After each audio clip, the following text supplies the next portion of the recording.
a little perspective. Now, this is a very in tune group. You know, I give this presentation to all kinds of groups, and some have a lot of beginners in it, or some have a lot of people that could tell me what to do, you know. So as I go through it, please don't feel like I'm talking down to you in any way. But I just go with the flow of it, and we'll see where it goes, okay? And jump in any time. So this is one beautiful river. I mean, you know, you talk about taking trips out to Armstrong Creek in Montana. I mean, look what you have in your backyard. Your backyard, it's just gorgeous. And this is a book that tells you everything you ever wanted to know and more about the Connetquot River, written by Robert Graham Giffen. It's fantastic, and I suggest you pick up a copy if you're interested in the river and its history. He did a beautiful job, and some of the facts you're going to see during my presentation came from there. Also, you see the LITU stream guide in the back, which has been updated and is helpful for people that are new to the sport. That's available on longislandtu.org, okay? Friends of Connetquot is an organization that not only works on the fishing stuff at Connetquot, but on everything, on the equestrians, on the buildings, on the historical factors. And it's a great organization, does great things. You love the park. Think about maybe sending them a couple bucks, because for $35 you get to join. You get a newsletter. It's got history in it. It's got current events, and they're a big part of this park. So keep them in mind as we go through this. So, how'd this thing all start? Well, we don't really know. The glacier did it, right? But somewhere around 1750, this fellow named Nichols built this dam that's pictured here on the book. And Nichols of Nichols Road, I guess, you know, an old Long Island family. And that's how this began to be developed. There was fishing, I'm sure, then, like you couldn't believe.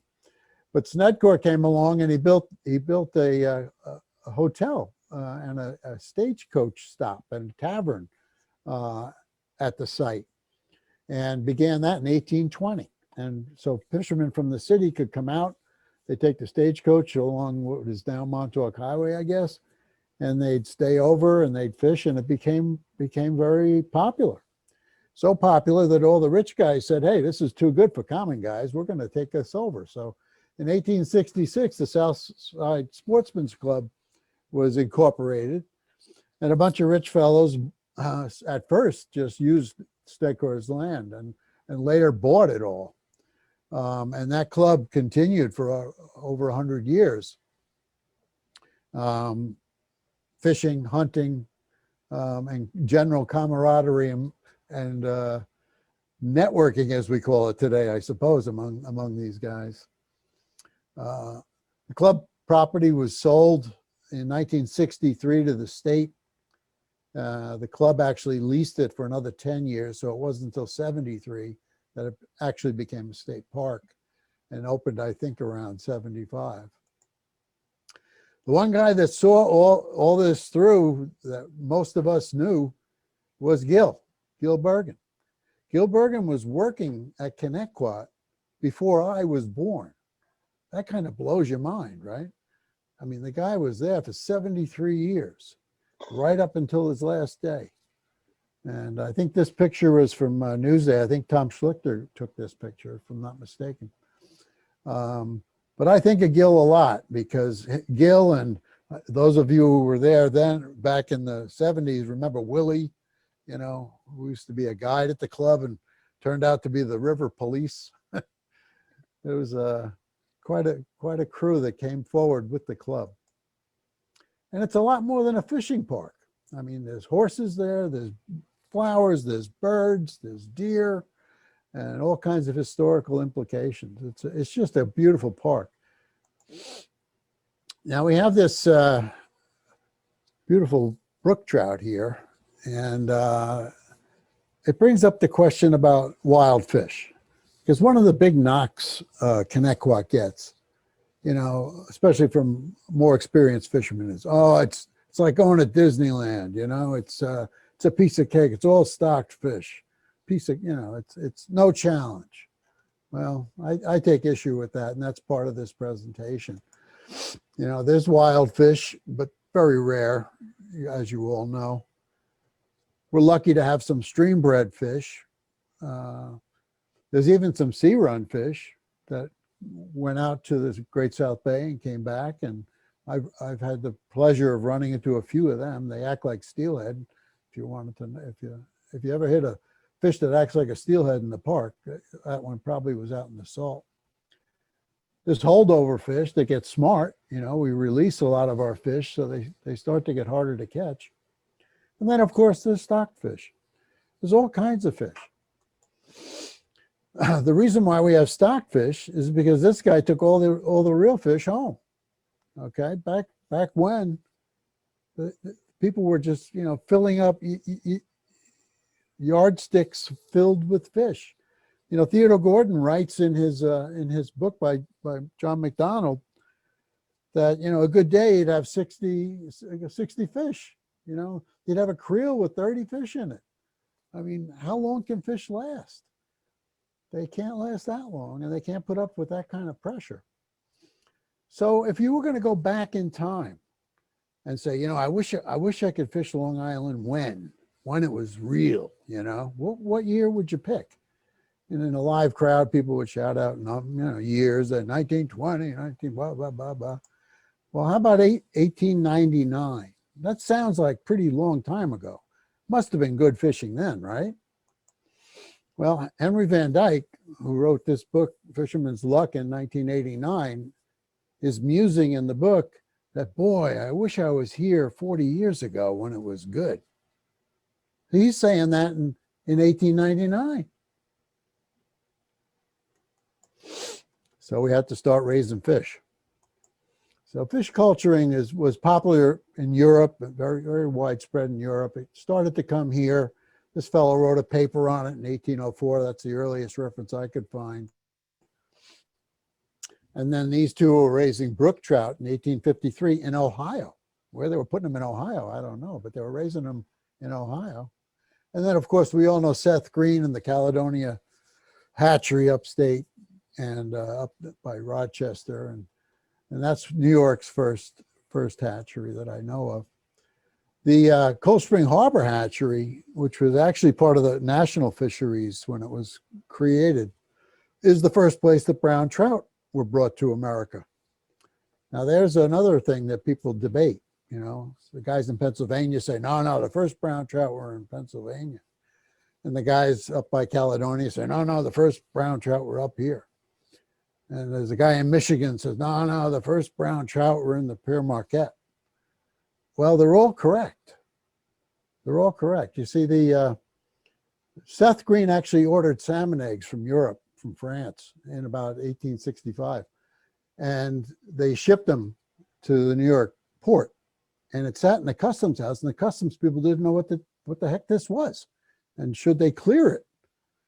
And in the meantime, all the eggs died. So they had to figure out how to get the eggs to Seth, bring it in a ship, put it in New York Harbor customs, and get it out. So the Cold Spring Harbor Hatchery made sense that you could quickly get to New York City and back. And they sent 80,000 eggs in 1883 to the Cold Spring Harbor Hatchery. And the hatchery then dispersed them to hatcheries in Pennsylvania, to Seth Green. And it happens that Frederick Mather, who was the custodian at the time of Cold Spring Harbor, and he really recently appointed one, by the way, he came from Michigan and Wisconsin area. So he sent 5,000 eggs immediately to Michigan, and they put them in the Pere Marquette. So that's why the Michigan guys aren't wrong when they say, no, we had the first brown trout. But the true place that the first brown trout were in a river is right here in Connetquot. So when did we start raising our own fish at Connetquot? Well, they were before the Southside Sportsman's Club, when Connetquot was still in business. 1865, Johnson and Rathsbaum had pens that they were raising fish in right out in front of the house there. That means that the Connetquot was already depleted of enough fish to keep the fishermen happy. And we had to start adding artificials, 1865. Then when the Southside Club got going, they had some funds. They built a hatchery on Slade Pond, which is over by Rattlesnake. And then eventually in 1890, they moved it to where it is now. And this is a print that I found in the Friends of Connetquot newsletter. And look who gets the credit for it. Actually, Keith is a member of the Friends of Connetquot, an ancestor of the guy who ran the tavern. Pretty cool. But we don't stock brown trout anymore. That decision was made a couple of years ago, as many of you know. And I think the reason is because they're so cannibalistic and they get so big and they can eat so much. In fact, back in the 1920s, the club had a problem. They kept stocking the river and nobody was catching any fish. And so they called on Edward Hewitt to come down and consult with them. And they looked at the problem. They actually drained, I think it was Deepwater Pond. And Hewitt found a 14-pound brown trout in the pond. A 14-pound brown trout could eat quite a few fish. So they were stocking small fish and the browns were just cleaning them out. That was back in 1920. But it's more recent that we stopped stocking browns here, but I think for the similar reasons. I did catch a brown last season, though, so there are still a few around, especially upriver. So just for some perspective on stocked fish, by 1917, I don't know where I got this little fact, but 1917, over 500 million fish were stocked in New York State. Now you got to remember, they stocked everything: pickerel, pike, bass, anything. But 10 million of them were trout. So already by 1917, we got 10 million stocked trout planted all over New York State.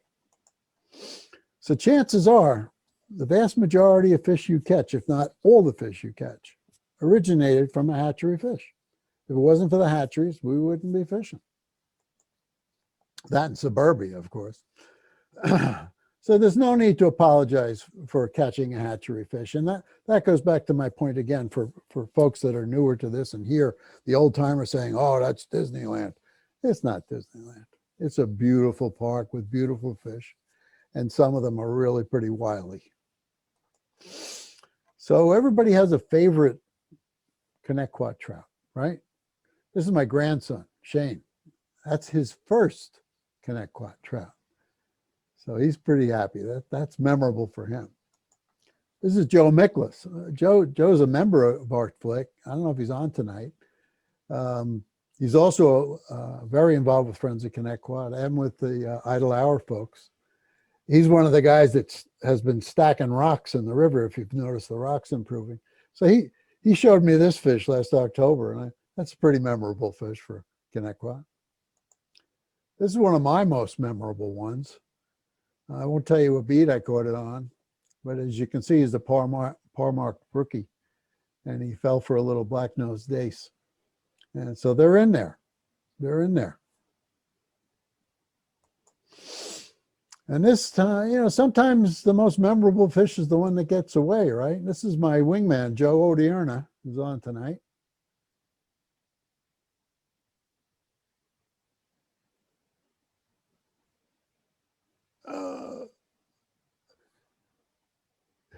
You remember that one too. So let's go over a few of the park rules. And I checked in with Sue recently, by the way, to make sure I had these all right. So they should be correct. Fly fishing only. We all kind of know that. Waders, but you can wear full waders, but no felt or neoprene, as it was last season. That hasn't changed. My wife bought me these waders thinking she was doing me a favor. I returned them and got the right size, but you remember this brand? Red Ball. Goes back a ways. No lead. That's no lead on your line or in your flies. Okay, no lead. Only one hook. Anybody ever fish one of these, a flatfish? Terrific, terrific lure. But when it says one hook, it means you can't put on two nymphs, okay? Unless one doesn't have a hook on it. You can't float a royal wolf with a nymph hanging off the back if they both have have hooks. That's the rule. I don't argue it. I don't explain it. I just say it. That's the park rule. One hook. Stay off the rocks. Like I said, the people from Friends of Connetquot and Idle Hour restocked these rocks. They had all been kind of knocked over by people climbing on them. And they backbreaking work to put those rocks back up. And they make a big difference, as you know, with the check dam on the Carmens. I mean, it makes a big difference. So please don't stand on the rocks. And if you see somebody standing on the rocks, you might want to just gently ask them not to. Barbless hooks. Barbless hooks. This picture's self-explanatory. I ended up at the ER with that one. Now, here's something that I think is new. Used to be you could only keep a fish between 10 and 13 inches, and they went and put all these little signs up so you could measure your fish, but you can keep 2 fish. Sue told me that it's keep 2 fish of any size. You can keep 2 fish of any size. But injured fish must be kept. So if you find yourself in a situation where you've pretty much killed a fish by landing it, he's yours. Don't throw him back in the river. But keep in mind, once you have 2 fish in possession, you got to leave. You got to stop fishing. So for those of you who want to catch a fish dinner, I suggest you keep fish in the last hour of your fishing. And the times of they're pretty much the same. It's year round, Tuesday to Sunday. Of course, we get clubs on Monday, which is nice. October to March, it's 2 sessions, 8 and 12. And in April, they open up 4 to sunset. So from April to September, we get 4 to sunset. I thought it didn't start till May, but Sue said it starts in April. So call for reservations and get there early if you have a specific beat in mind. And that brings up the second point of this presentation, is if I was in a room with all of you and I said, okay, everybody shout out the beat they would, if they were first in line, what beat they would take. And when I've done this in the past, everybody screams, number 12, number 12. They want to sit there and they want to catch 20 fish. And number 12, right under the tree off the dock. And that's a shame, because this is a beautiful park filled with fish and beautiful locations and challenging fishing. You just have to go out and take advantage of it. So don't go to number 12. No more number 12. It's a great place to learn how to fish. This is my grandnephew. This is his first fish.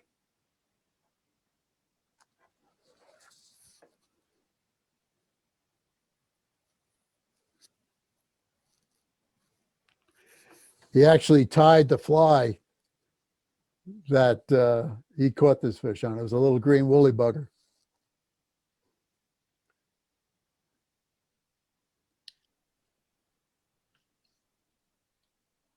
There you go. That's at 16A.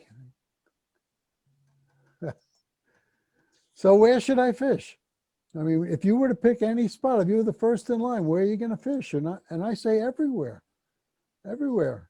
Start your season at number 1 and end up at number 30. You hit every one of them, okay? That's what this presentation's for, to open up the world of Connetquot to you, if you haven't already discovered it. Now, first we'll look at the lower Connetquot, which is the lower numbers. And some of you know over here, Bubbles Falls. Joe Odierna introduced me to Bubbles Falls, which is an interesting little place to look at, and Rattlesnake Creek's over here somewhere.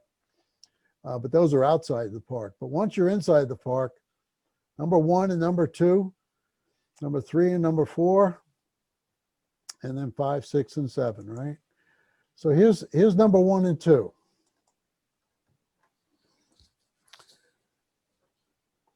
That's number 2.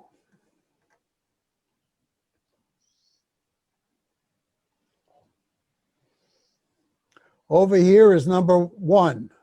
This is a viewing platform not meant to be fished from. You shouldn't fish from here. This is for tourists, you know, the hikers and such. This is number 1, and the other was number 2. okay?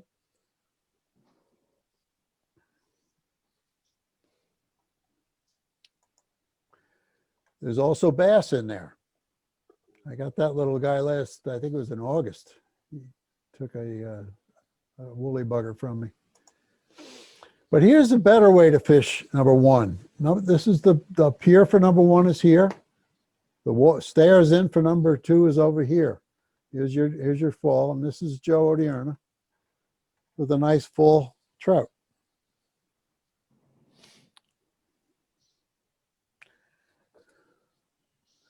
Now from here, he could have been fishing off of the dock. He could turn around and go the other way, which is down towards Sunrise Highway. You got to watch the mud though. Watch the mud. But there's some lively fish in here.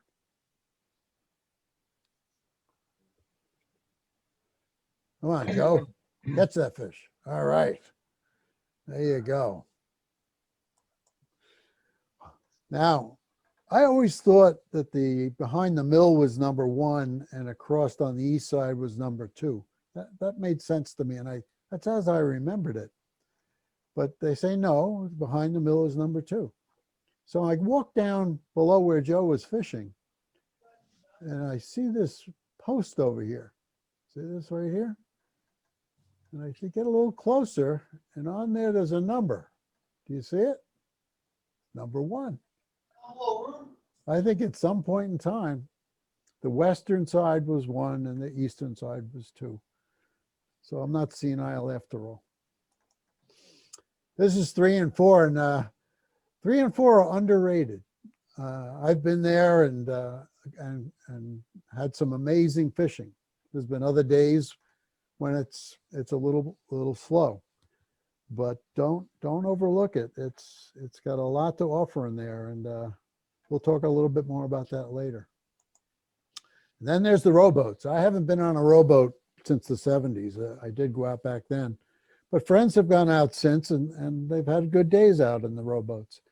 And here's the thing about a rowboat: if you have two guys, let's say you wanted to bring your grandson along or your son, and you had one rod, that's $25. If you have two rods, it's $50. So keep that in mind. The rowboats can be a bargain. One guy can row and the other guy can fish. This is as I'm walking. As you guys, do any of you remember when we used to have to walk to the hatchery? You had to be old to drive up. Sure. We had to walk up, right? And we spent so much time walking up and back. Used to pack waders in our backpack. And well, this is walking around, heading towards number 8, and you pass the outflow.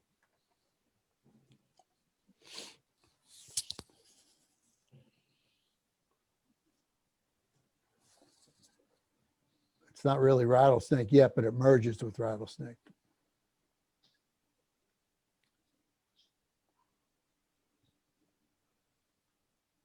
There you go. So there's fish all in that water as well. And if you're brave enough and don't mind ticks, you can walk downstream there if nobody stops you. This is number 8, and not many people fish 8.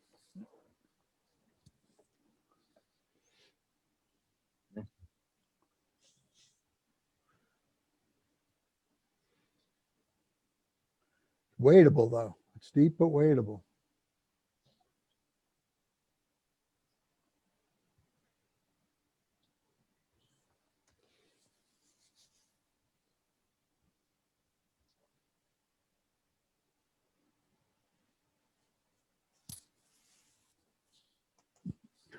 So number 8, I fished it a couple of times in the last 2 years.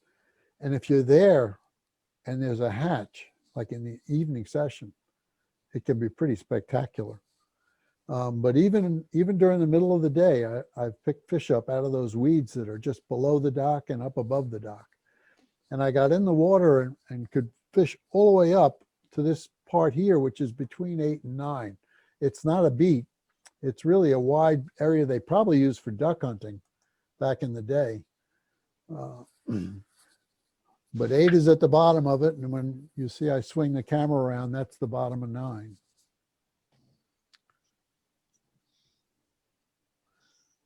I didn't hit any fish in here, but it was August, or not August.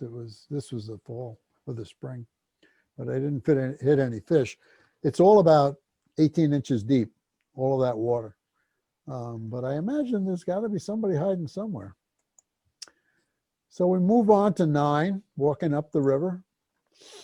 Now, most people aren't going to walk from here to 9 these days. They're going to drive up and they're going to come up to the hatchery and they're going to walk down past 16 and end up at 9. So I'm going to switch you around a little bit. We're going to move upstream. We're going to start at 16.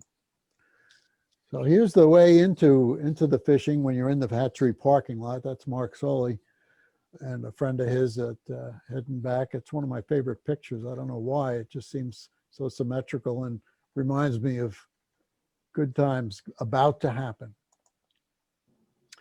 This is Jeff Benke, who's now running the Project Healing Waters group out of Northport. He took over for Fred. And this was, I think, his first day on the river, if I'm not mistaken. It was the first day with me anyway. I usually volunteer to guide. And he was pretty happy with the 16A as well. He was nymphing.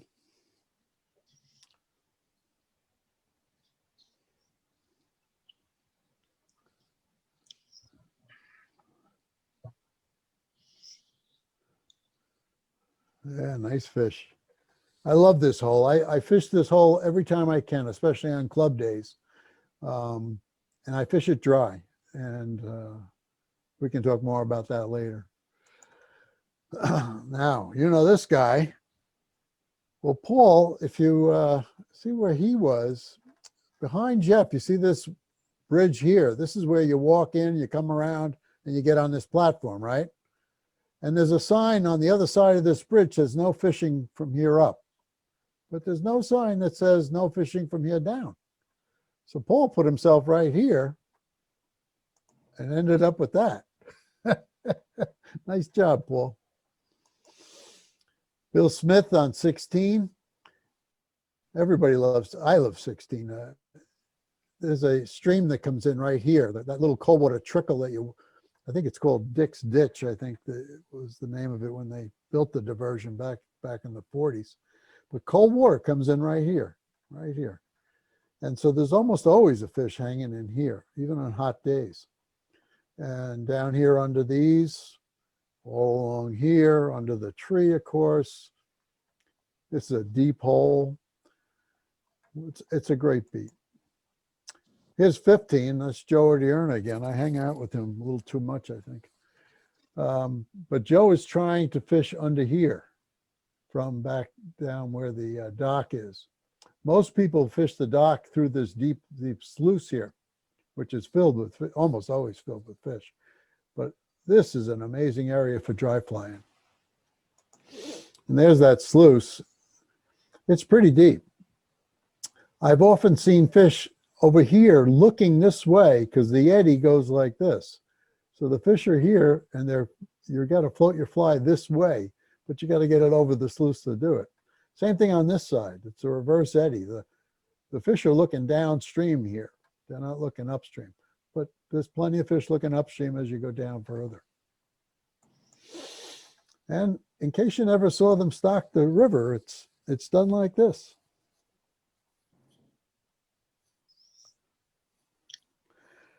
The guys collecting flies, the girls doing all the work.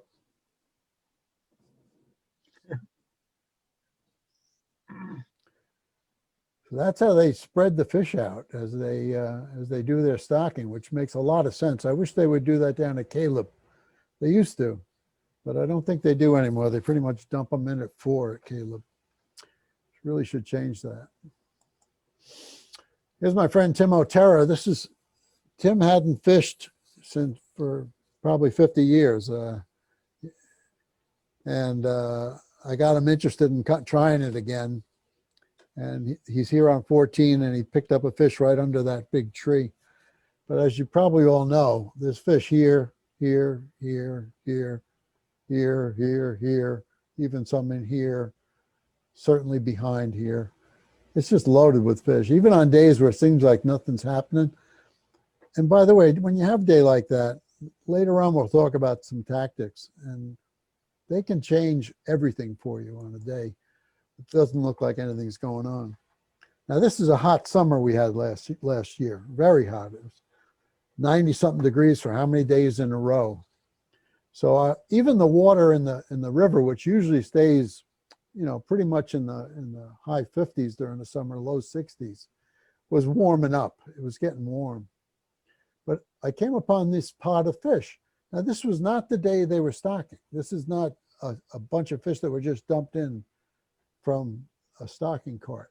These are fish that accumulated here to survive. This is a refuge.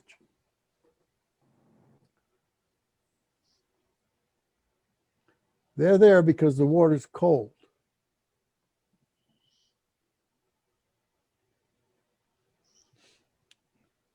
I was downstream fishing and I heard this guy hooting and hollering. And he came walking by and I said, "Hey, how'd you do up there?" And he said, "Oh, I caught, you know, 20 fish or whatever." Well, he was picking them out of the refuge. That's the artesian wells up by 14. And that's the cold water that the fish are hanging out in. So if you're there in August and you see fish doing this, it's not quite sporting to fish for them. However, it's a great spot to fish the rest of the year. That happens to be where I caught my little brookie. But don't tell anybody. There's Joe on 13. 13 has been reconstructed. Again, these rocks have been put there by the people that are working on the park for us, and it created a tremendous S-curve. This used to blow right through. Now you get this great S-curve, which creates all kinds of new fishing opportunities and fish holding water too. And then right below 13, as you know, is where we have to cross the water to get to the next beat of 12. Now, I don't know about you, but I've been on 13 and kind of working a fish, quiet, you know, being a little peaceful to myself. And here comes some clown running down the path to run to his beat, running through the water to get to the other side. And it wasn't even his time yet. I mean, the time hadn't expired on my session yet. And what are you going to do? I mean, you got these people that don't understand how to behave. When you're crossing the water, you got to cross quietly.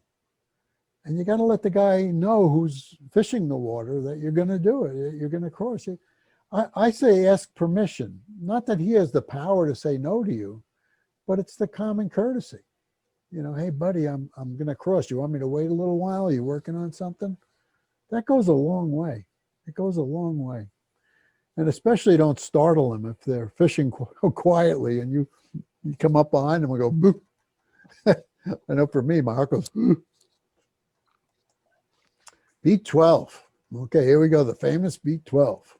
Well, this is not the famous part of the famous beat 12. In fact, most people that I know walk past this water. They run across here, they go up the little steps, they run down to the dock, and they quickly throw a nymph under the trees. There are fish all through here. In fact, this is Jeff again. And before, he wanted to pick up a fish that's laying right here. But before he went down there, we tossed a dry fly and floated it over this green stuff. And when it got here, by feeding it line, bang. Beautiful fish. So don't ignore this water. There's plenty of water here to fish. You don't have to wait till you get to here. Now this is the hole. This might as well be the hatchery pool. There's so many fish in here. This gal was with the Casting for Recovery, and I've guided a few times on that, as many of you have. And usually you you know, some of the gals, they want you to do everything for them. Others don't want you to do anything for them. And this was one of those gals. She wanted to tie the flies on. She wanted to pick the flies. She wanted to use the fly that she had tied. She was great, but we didn't catch any fish. And we had worked our way down from 16. And as you know, the session ends about noontime for lunch. And we got to the famous 12, and I'm thinking, okay, we can got to get a fish at 12. Well, we didn't.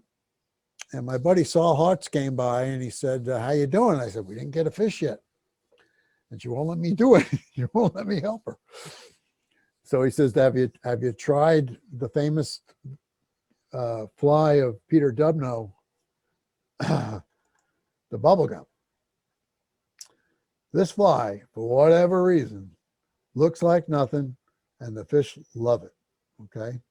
So I get her to tie on a bubble gum, and I swear within 2 casts, she's got a fish on. So we had a fish for our day. But that's the famous 12, and I think you all know it. It's deep in here, and there's plenty of fish. Beat 11 used to have this big, beautiful arching tree. I'm not sure why they cut it, whether it broke or what, but for some reason they cut it. I always kind of liked it. This is also called the elbow. It's where it makes that quick turn, a left turn. And again, a place which holds a lot of fish, but has to be fished properly.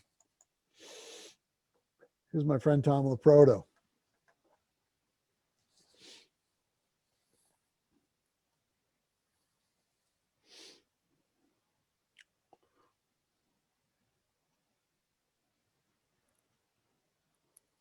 Wet fly.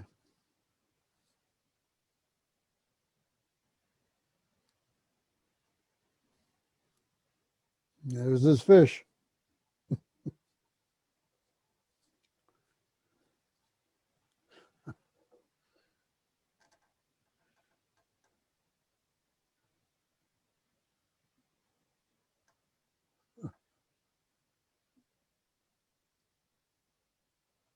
There you go. Beat 11. Great beat. I could spend my life and lead beat 11. And here's beat 10, which, I mean, look at how gorgeous this is. I mean, if you were a travel company for trout trips and you showed a picture like this, I mean, who's not going to go, right? These are 2 guys, Dave and Dan, who always fish together from Project Healing Waters. Dan had just released a nice fish up there. And that's beat 10. And beat 10 is surprising. You know, there's plenty of fish there. You can't always see them and they don't always react. But there are, again, methods that you can use to get to them. And this is 9. This is kind of the top of 9 where the dock is. And my friend Mike Postal calls this the doorway, because see this hole here? He says you just simply put a fly in there, dry, and the water moves very slowly. Terrestrial will work too, very slowly. And you got to watch you don't hang your line up on these weeds in the midstream. And there are always fish in there, always fish. Now this is a fly that I tied the night before. I was down on Caleb, and I was fishing 7, and I walked down to 8 and 9, which is virtually fishless these days. And I was sitting on one of those Boy Scout benches eating lunch. And this is in October. A white caterpillar went wiggling by, squirming in the water, you know. So I watched it, and I watched it eating my sandwich. And it got just around the bend, and bang, fish took it. I said, wow, I went in my box. I didn't have anything like that. I had some usuals, but they weren't that color. Anyway, I didn't get any fish at Caleb, but that night I tied this up with just a little chenille or Zelon and a little hackle. Next day I'm fishing with the Friends of Connetquot at their annual outing, and Mike Russell, who's the president of LITU, came down. And he wasn't having too much luck. It was a tough day. And I said, here, put this on, see what happens. Bang. They just loved it. And I think it was just a time thing. There must have been some worm that was dropping in the water for that day or that week that the fish were just keying on. And but this is always fun to fish this. There's fish that hang by this log. There's fish that hang by these rocks. Over here, there's like a little tree, and always fishing under there. There's a lot of weed in here, so you got to watch the weed if you're going subsurface. That's why I kind of like to do dry mostly. And in through here, you get, of course, it gets deep and there's two big eddies, one here and one here. I found this one to be more productive, but harder to fish. There's a lot of my flies in this tree. And then just below here is where I showed you that big wide water between 8 and 9. So if you walk, there's two more holes here and here, and then you get to that big flat water. And that's beat 9. I think I got all your flies out of the tree, Tom. Hope you're enjoying them. So here's the senior in the handicapped area. And from here on, there's no waiting, right? You got to walk the river bank and you got to fish from the platforms. And I hear people bitch about that. And having fished it quite a bit, I'm glad there's no waiting. You know, it's kind of like a handicap. I mean, you challenge yourself, you know, how am I going to do this? How am I going to get the damn fly over there if I can't get in the river? Well, figure it out. And there's ways to figure it out. And that's part of our sport. That's part of our sport. It's not supposed to be easy. It's supposed to be interesting and fun and problem solving. So I don't think this is a bad idea. I hope they don't change this myself. This is what you see when you're on 17, and there's the hatchery. And, you know, if you come up on here with, you know, 3 or 4 guys, you're not going to see any fish because they're going to go pew.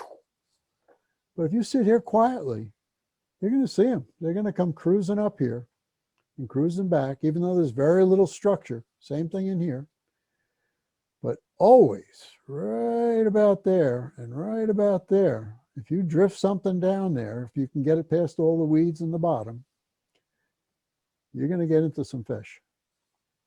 And looking the other way, this is 19, the Rainbow Bridge. Again, there's not much structure here, but if you're quiet and if you don't have a crowd like this, you're going to see fish. And there's eddies here. Again, the eddies are reversing and going back under the bridge, reversing and going back under the bridge. So if you put a fly here, it's not going this way. It's going this way. So the fish are looking that way. In the middle, of course, they're straight ahead. So there's, again, a lot of problems to solve and interesting fishing in this area that looks like who would want to fish here.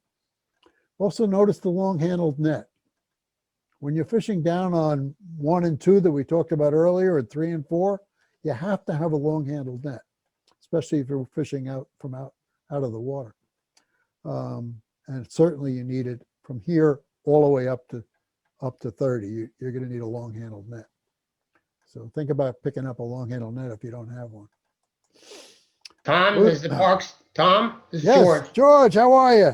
Good. I'm sorry I'm late. I had another meeting to go to before this. But anyway, you missed your cameo. I gave you a cameo in the beginning. Ah, okay. Thank you. Anyway, does the park still have a handicap rule on that on regular days? I don't On know that. those beats, they used to be handicap only. I don't know. I haven't seen too many handicapped people on it. Well, I'm just wondering because everybody would it's fish senior and handicapped. Yeah. So we're all seniors now. Okay. Sorry, George. I don't have a clarification on that. All right. But I've never been chased. Let's put it that way. Yeah. Just walk like you're crippled. That's all. This is when you go over Rainbow Bridge. If you keep going straight, you get to the bridge between the ponds. That's actually a beat. It's beat 20A. A lot of people don't know that. And it's not so much that you should fish from this bridge, but if you walk around the corner here, there's a platform that reaches out into Deepwater Pond. And there's also, or there was, a rowboat on Deepwater Pond, which is 20B. If you look down this way towards the hatchery, you see a little A-shaped building, A-frame building. That's the boathouse. And I asked Sue, I said, are you going to put the boats back in? And she says, yeah, they're clearing out Deepwater Pond. They're trying to clear it out. It's been sedimented in and such. And they're going to try and get that rowboat working again. Now, how they're going to get it past this bridge, I don't know, because this bridge wasn't here when the rowboats were first put in. Used to be able to row through here. But there's Chuck with a nice rainbow he picked up on this side of the pond when we were fishing one day. And then there's B20. And obviously this is a canal. It bypasses Deepwater Pond, which used to be a heat sink for the river before they bypassed it. And it looks like boring. You know, what's so interesting about this? I just watched on YouTube in the year 2000, they electroshocked this because it was back with the IPN and all that. They were checking stuff. And I watched the team go up through this exact piece here and electroshocked it. And they must have pulled 20 fish out. Most of them small. You couldn't see them, but they're there. And there's one right now. So let's talk about from the handicapped up. So that would be 20 to 30, okay? Oh, an update on stocking. I think you've all heard that they don't stock above the hatchery. I mean, they do. You know they do, because with Project Healing Waters and with Casting for Recovery, they always put fish in there at 17, 18, 19. And those fish obviously go upstream. But they had a policy of not stocking the upper river. It was left to its own devices, which I loved because that meant no one was there. So I was there all the time. I loved fishing up that way. And there are fish there, but you got to really work for them until now. Now they're stocking. In fact, there was a post on Facebook the other day, the upper river's on fire. Well, guess what? They're stocking. That's why it's on fire. So they're currently stocking rainbows up there. Okay. Watch the trail. That trail, I have stumbled on that trail too many times, especially if you're over 65. You know, pick your feet up, guys. It can be tricky. But it's beautiful. I find this to be the most beautiful part of all the fishing on the park, to be honest with you. Mainly because it's not many people there, but also just by the nature of it. I mean, there were storms. They've cleaned a lot of this up, the ones that came from the hurricane, but they've left some. They've left some as well. And a few years back, they cut down all the pines because of the beetle, and it was a mess for a while. But it seems to be adjusting now, and it's getting better. But look at this water. Now, Michael was telling me one time he saw this electrofished and no fish came out of it. And I can believe that. There's times when there's no fish, I suppose. But I have found fish, singular fish, in most of these holes. You're not going to get 20. You got to figure out how to fish through there. I mean, you get a rise here. What are you going to do? You're not casting. You got to figure it out. Another thing is I usually bring my 7-foot rod or my 6.5-foot rod when I go up here. But a 9 to 10-foot rod, although very difficult to manage in the treetops and such, if you're going to dap, it's terrific. You know, it's like Tenkura, you know. So think about that. Different days you go, use different techniques. Sometimes you dap, sometimes you Tenkura, sometimes you cast. And this is the widest part of the river below 27. It's the only really open part where you could actually, you know, do some traditional casting.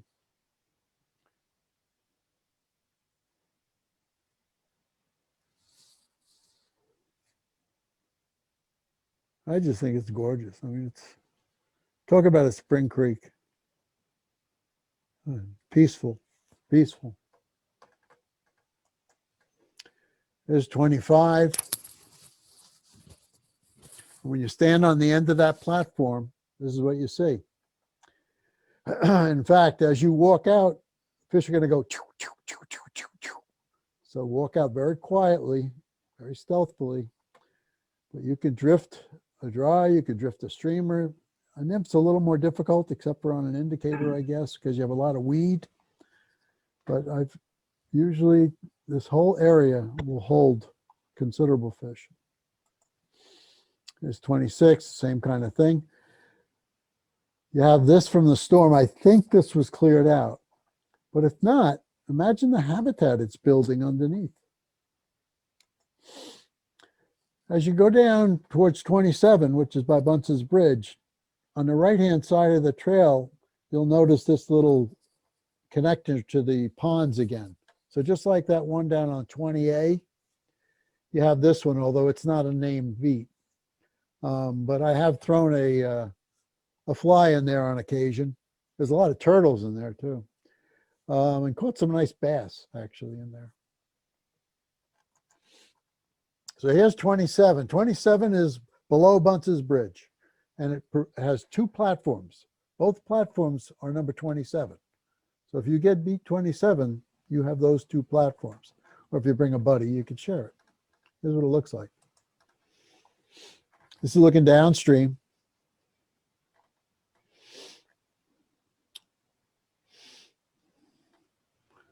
Doug, there's a few of my flies in here too. I like the tree right at the spillway there. It looks like one of those Easter trees. This one, this one. Yeah, that one right in the middle. Yep, that one. The one in the middle. Yep.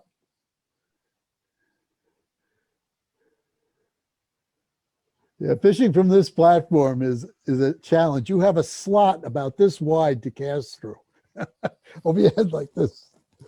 And you get it out there. But once you figure it out, and a little roll casting doesn't hurt, and a little water loading doesn't hurt. You water load over here and roll cast over here, and you'd be surprised. I mean, I'd love to have a scuba outfit and see what's down there. There's got to be a million fish down there. It's so deep, and so few people are fishing it, and they're smart. They're smart. You hook more than you land, I'll tell you that. And again, a long-handled net is needed to do justice to the fish here. But this is a beautiful area.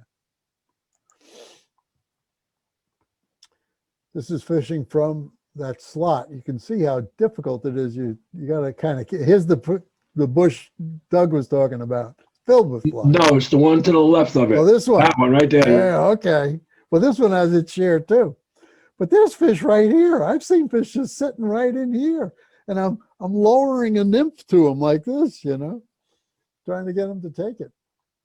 But it's a great area. There's my friend Chuck out there again. Now, in August, it gets like that. Now there's an outflow here that goes into the ponds, which creates a current, which draws bugs and fish and such. So I often will be putting something down in here. Here is also very productive. This whole hole is just very productive. But if you've cast it a few times and you keep casting it, you're not gonna see much. If you step back, take a break, eat a sandwich, eat an apple, then come back quietly, they'll be there again. This is 28. It's looking upstream. And this has been less productive for me of late, although now with the stocking, it'll probably become more productive. But I find more fish up further, up on 29 and 30. You can see here's the platform. There's 29. It's pretty wide open. Now, as you walk up to 30, there are a few breaks in the bushes that you can fish through. And there's some hummocks of grass. So you're not supposed to be in the river. So I try to play by the rules, but I can stand on the hummocks as long as I don't lose my balance. And you get out there and you can do, again, a couple of roll casts or water loaded casts. And there's some nice fish up there. And there's 30. And then it ends. In fact, the path goes up another 20 feet or so, 30 feet. And then there's like a hedge that just blocks you from going any further. Now, in the old days, there was 31 and 32, where you could walk right up there. In fact, a lot of these bushes weren't even there then. It was pretty wide open then. And you could walk right up to 32. And then I used to walk all the way up to Vets Highway. You know, the stream keeps going. But now it's so overgrown, and with the tick problems, and plus it's not a legal beat, I feel awkward doing it. But if you feel like it, walking up that horse path, all the way up towards Vets Highway. There is a cross where you can go over and see the stream. Although I don't think you're supposed to fish it, you certainly can take a look. And I suppose there's some nice fish up there because I don't think anybody's been fishing up there other than the poachers. You always have the poachers coming in from the top of Vets Highway. The gate's open up there. So that's the Connetquot, folks. And the point is, if you take out your golf card, you don't just play the 14th hole. You play the first hole and you play the 18th hole, right? And everyone in between. Same thing with Connetquot. Pick a hole every time you go. Pick a different hole. So which is the best beat on Connetquot? Now, again, in a room, we would talk and everybody would have an opinion. But I think it's the one you're on. Whatever one you're on. It could be the worst beat, but it's your beat. It's what you have. You're there. You got to make the best of it. And you know what? If you take your time and you're quiet about it, you can catch a fish there, whatever hole it is. So let's talk about, are there any questions? Or anybody want to jump in before I go? I'm going to go into some flies and then a couple of tips, and then we're going to wrap and we can all chat. But if any questions, please jump in. Only thing I got to say is got to be a little careful in the summertime with the poison ivy, especially at 11. I get it really bad there. Usually from getting my fly out of a tree or getting Tom's flies out of the tree. And I touch my face or touch somewhere and I got poison ivy. Wow. I didn't see it there. Good. Thanks for that. Thanks for that. Because I react badly to that too. Poison oak, poison ivy. I got pictures of my face. My eyes are almost swollen. I tell them that the fish are real monsters up there. Kick your ass. Come back with 2 black eyes, right? Tom, how's the fishing on Slade Pond? I haven't walked over there because of the ticks. You know, I came home with 2 ticks two seasons ago. My first day out, it was still cold. I came home, I had 2 ticks. I had 2 ticks, one on my arm and one on my belly. Oh. I don't know how that happened, you know? So I'm really shy about the ticks. And I had to go on that medicine that you take when you get a tick bite and all that. I think Bill Smith, you had that too, right? And so I've been hesitant. I almost wanted to go during the snow. I cross-country skied up there. Oh yeah? How was it, John? It was awesome. And there's like a little bridge that goes across the lake. But I didn't have my rod with me, so I was having enough trouble skiing without trying to fish. Well, you'll have to give us a full report then. All right. You'll be our Slade Pond guy. So let's talk about nymphs. I'm not a big nympher, but Chuck took me into nymphing one day. We were on beat 3 and 4. Remember the 3 and 4 is looking at the pond from down by the mill, right? And you have the water coming into the sluice. So there is some current there. So Chuck says, here, you put this on and throw it out there and see what happens. Well, the 20, I think it's a 22. I don't know, 20, Chuck, you could tell us. But put it out there, and I caught the biggest fish. It was a 20, Tom. That's a 20, okay. Yeah. And it was amazing. I never, you know, I was shocked by it because it just hit the water, drifted, you know, a couple feet, and bam, everything exploded. But this is a nymph that I generally carry as my go-to nymph, but now I always have this in there as well. What's that, a hare's ear? That's a gold ribs hare's ear, yep. Right. Here's my friend Peter Dubno with a quick tutorial on nymphing the Connetquot. This is that stream on 16 that comes in. You can see there's Peter's.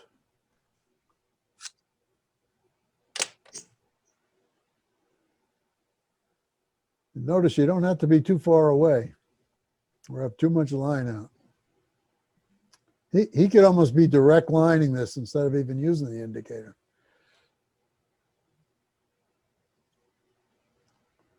And there he is.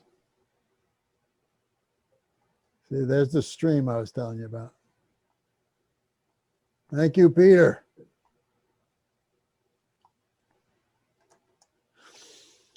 So I fish go ahead, Ed. Tom, you were talking about ticks. What's the best way to get them out? To get them? Oh, well, you know, I'm not an expert on that. You know, they used to say you put Vaseline on it. They used to say put a cigarette or a matchstick to I it. know that. Nowadays, they say just get it off and go to the doctor. Really? Okay. But I'm going out there on And on save Monday. it. I'm going out there to Connetquot on Monday. What flies? What's doing out there now? You say streamers and you know, I'm not a winter fisherman. You know, you could talk to some of the other guys like Doug and Bill Smith who've been fishing it. I'm always interested in a green woolly bugger when it's, you know, to start off with to find out where they are. But I'm not sure. But a day like today, you might have gotten some flies. You might have gotten some betas up there. You might have gotten some blue wings. Who knows? You know, so Thanks, Tom. give them a try. Let us know. Okay. Midges always do well this time of year. What's that? A midge always does well this time Midge, of year. yes, yeah, something small and something wet, something in the film.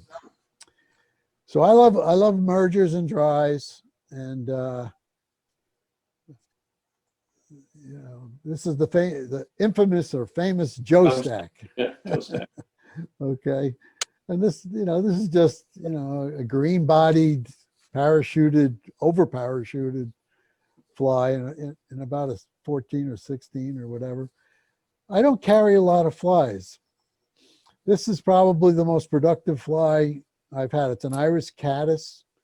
It lays in the film. All right, it floats like a wet. You fish it like a dry. These are Fran Better's usuals, tied by Fran. I still have a few left. When I caught one of the times I caught a sea run was on beat 9 below the rocks on this fly. And he just jammed it. Boy, it was like a freight train was on my line. But this, if you don't have an iris caddis, Paul McCain taught me how to tie this. It was the Blue Ribbon Flies. Who's the fellow out there in Montana that I think came up with it? Craig Matthews. And it's nothing. I mean, you know, you can make it greener if you want. You can make it any color you want. But it's very effective fly. I like streamers. This is Chuck's Golden Darter. This is my copy of Chuck's Golden Darter. Good job, Tom. This is a gray ghost, which was my friend Clark's favorite fly. And Peggy Brenner was tying this at the show in Edison, I guess, or Somerset. And she, Joe O'Dearner and I stood there and she tied the fly for us, and then she tied another one, and then she gave them to us, or I guess we give her $5 for them. And she gave us a card signed. But this is my copy of her fly. It's very hard to find, for me to find this feather. This feather was, I've gone through so many places looking for a real clean edge on this feather, and it's hard to find. The rest are fairly common materials. The two killers, okay, the green woolly bugger, I mean, don't be without it. And this is the first tie I ever tied, first fly I ever tied. It's a black-nosed dace. And I remember I went to Fireside Angler in Melville, yeah. Eric Leiser's shop, right? And they had kits, you know, you're a new guy, and they said, well, here's a little bag, and it had what I needed in it. And so I tied a black-nosed dace, and I've been tying them ever since. The difference is I tie them smaller and smaller and smaller. So that hook is has a big gap on it, but it's a short body, okay? what size is that? This is probably a 12, but the body is tied as if it was a 16 maybe. And this is what I call the Montana Monster. It has a real name. I forget what it is now. But I put this fly on, I bought it in Montana, and I put it on at the beginning of a trip, and I used it every day throughout the 9 days I was there and caught fish on it. So I call it the Montana Monster. And it's a terrestrial, you know, simple foam body, little elk hair, brown hackle. And it works very well. You just got to fish it very slow.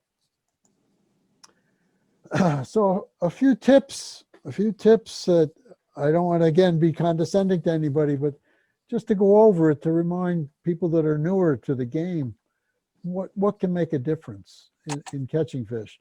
You know, I've been skunked on the Connetquot. I'm one of the people that will actually say that. I'll admit that. I've been skunked on the Connetquot. It's usually because I'm having a bad day, personally, and I'm not paying attention. I'm not doing the things I should do, and I'm impatient, and so on and so forth. But you can get skunked on it. But if you want to maximize your abilities to catch a fish on the Connetquot or anywhere else, first thing is to look around. You don't go fishing first. You look first, and you assess the situation. You know, you see where you're going to fish. You take a time to say, if I was only going to have one cast, where would I cast? If you can answer that question, you're probably going to do all right. But take the time to look, and if you stand still. I had one time on that bridge, when you go over Rainbow Bridge and you go to 20A, that bridge that Chuck had that rainbow on, I was standing on the bridge, right? And I'm casting a shadow because it was morning. And I had fish coming into the shadow as if they were, you know, under a tree. And they came out of the sides and into my shadow because they thought it was protected. I mean, so stand still for a while. Fish the water before you step in. You know, most people are jumping in the water and hooting and hollering and carrying on. You know, I try and fish the water first, and usually it often works. That you end up with a fish that was just laying there minding his own business and wasn't expecting you to show up. One of the most patient fishermen I ever seen was Chuck Niner's buddy, Joe Johnson. Yeah. Every time I go fishing, I say, I got to Johnson this. Got to stand back and just Call watch. it a Johnson. Huh?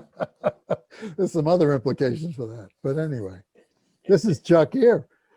And the thing is to keep a tight line. You know, a lot of guys, when they're new, that's the biggest mistake they make. They usually have a huge slag of slack in their line here. So when the fish does hit, which it eventually will, they don't hook it. And they can't understand why. You got to keep that tight line, as Chuck is doing here. And so I emphasize that, especially for new guys. Keep a tight line. Line control, I guess, is a better way to say it. The other thing is fish near you. You know, I mean, we all learn how to throw 60-foot casts. For what? You know, maybe down on 3 and 4, they're helpful because you're casting out into the pond. You know, but anywhere else on the river, I mean, you're fishing pretty close. You saw how Peter Dubno was nymphing right off the tip of his rod. Okay. And this is the number one thing, I think, especially in the upper river, but in all of the river. Be stealthy. Don't show yourself. Don't let them hear you coming. This is my friend Tim again, the guy that hadn't fished in 50 years. Well, now this is his 3rd year of fishing. And I brought him upstream and I said, now look, you're not going to catch a lot of fish. And we walked by the Rainbow Bridge and there were fish rising at the Rainbow Bridge. And he goes, oh, we got a fish here. I said, no, we're going to go up to, up towards 26, 25. We got to walk. We got, we don't have time to play around here. Come on. Oh, I can't walk away from the rise. Come on. You got to come up. So I talked him into coming up. And then he has a 9-foot rod.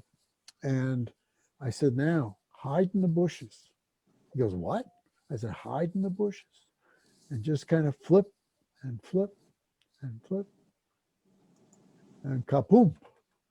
The biggest fish he had caught yet. And that's up on, I think that was up on 26 or 25. I'm not sure. I don't remember exactly. But you can't, oops. You can't see them. I mean, the fish can't see them. You can't see them. I had a experience once. I was fishing 10, and it was a regular day, not a club day, and there were guys on 11, 2 of them. And I could hear them like they were in a swimming pool or something. You know, they're splashing around, they're yakking and talking, and they're fishing and they're casting and they're going here and they're going there. And then they both get out of the river and they're coming down the path and they walk by me and they say, how you doing? And I said, oh, I'm doing okay. And they say, well, there's no fish up there. We're going down to 9 to see if there's any fish down there. They were on 11. But if they're going to make all that noise, you know, you're not going to catch a lot of fish. If you're on 12, you can talk. But stealth, I think stealth is something that, you know, they always talked about it on the English chalk streams, about crawling up on their knees to the edge of the bank of the test or whatever, right? It matters. It really matters. And it matters on Connetquot. And even down on 16 and 15 and 14 and 13 and 12 and all the rest, if you're quiet, in fact, if you're walking by, don't give me this, how you doing? You know, this doesn't help the fisher guy, you know. Let's keep it quiet. And give it a rest. You know, like I was saying on 27 up by Bunses, you know, you might cast there from that platform comfortably all day long. But the longer you cast, the less likely it is you're going to catch a fish because you're just putting them all down. If you go away, they're going to come back. And then if you quietly go out there, you know, you have a shot at them again. Plus you wear yourself out, you know, enjoy the birds, enjoy everything that's around you. Take a break. In this case, on a cell phone. I don't recommend that. But Tom, you hanging out with Mets fans? yeah, that's my friend Timmy. He's Okay. He's misguided. Duly noted. And then it catch and release, of course. We all know that, and we all know to do it carefully. And I want to remind you of what Sue had asked me to emphasize, and that is do not release injured fish. It doesn't do anybody any good. How many times you've been on the stream and you've seen these huge fish wallowing on the bottom, waiting for the raccoons to come and get them, you know? People just, they don't know how to land a fish. They don't know how to play a fish. You got to be respectful of them. And unless you're going to take them home for dinner, be real careful. Keep them wet, play them short, let them go. And that's it, folks. That's all she wrote. Oh, I got a couple more things I wrote, but if you're interested, this is all on my website.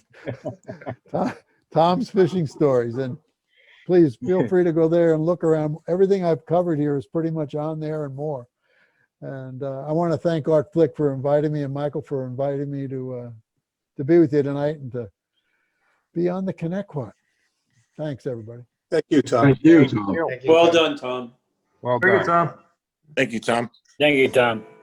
Thumbs Well up. done. Thanks, Tom. Good job. Thanks, Tom. Thanks, Tom. Michael, to you. Thank you. Well, that was fantastic. Can people hear me, or have I muted? Yeah, myself? we can hear you. Okay, great. I never know anymore. I want to, you know, that was a fantastic presentation, and I myself, I don't think have been north of the hatchery. Oh, I bet for 10 years or so, or maybe more. In fact, I haven't been up there since you haven't been able to wait it. So I've got to get up there and really look around and try some of these techniques that Tom was talking